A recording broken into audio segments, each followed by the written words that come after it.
Thank you, Mr. Chairman. Senator Bennett, do you want to make any opening comments at all? Just one quickly, Mr. Chairman.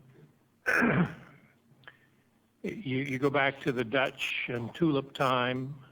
In our own time, you go to the dot-com bubble, and then the housing bubble.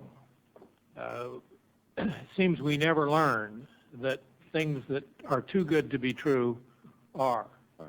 And this was stoked by the tremendous increase in housing prices and housing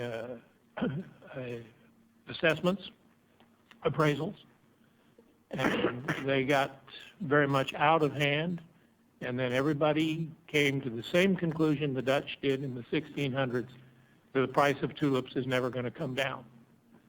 And when the housing price started to come down, everybody had to pay the price. So here we are once again, whether it's the dot-com bubble or the housing bubble or whatever the next one will be, once again, we're dealing with the consequences of that, and I think it's appropriate that we have the regulators here to remind them once again that when these bubbles come up, there's always a burst somewhere at the end of the line. Mr. Chairman, I thank you for this.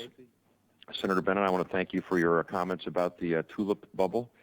I personally, I'm going to date myself. I was having a Tiny Tim moment here with your discussion about tulips, but I'll just end on a statement about the Tale of Two Cities, maybe on a more literary note, the Tale of Two Cities, when Dickens said it was the best of times and it was the worst of times. We see that in our country today. Many people are doing quite well. Others are struggling to make ends meet.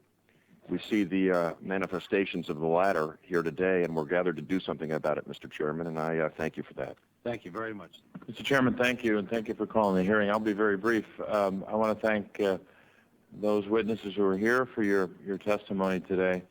But I want you to understand something, and many of you do, and I hope you do, that this issue is real for a lot of people out there. People that have to work 2 jobs and sometimes more, and people have to try to make ends meet, and the cost of everything in their life is going through the roof. But a sort of frenzy gripped the market over the past several years as many brokers and lenders started selling these complicated mortgages to low-income borrowers, many with less than perfect credit, who they knew or should have known, in my view, would not be able to afford to repay these loans when the higher payments kicked in. In fact, data collected by the Federal Reserve Board clearly indicated that lenders had started to ease their lending standards by early 2004. Despite those warning signals, in February of 2004, the leadership of the Federal Reserve Board seemed to encourage the development and use of adjustable rate mortgages that today are defaulting and going into foreclosure at record rates. The then chairman of the Fed said in his speech to the National Credit Union Administration, I quote him, "American consumers might benefit if lenders provided greater mortgage product alternatives to the traditional fixed-rate mortgage." It was in February of 2004. 3 or 4 months after that, the Fed began a series of 17 interest rate hikes in a row, taking the Fed funds rate from the June of 2004 at 1% to 5.25% by June of 2006. So in sum, by the spring of 2004, the regulators had started to document the fact that lending standards were easing. At the same time, the Fed was encouraging lenders to develop and market alternative adjustable rate products, just as it was embarking on a long series of hikes in short-term rates.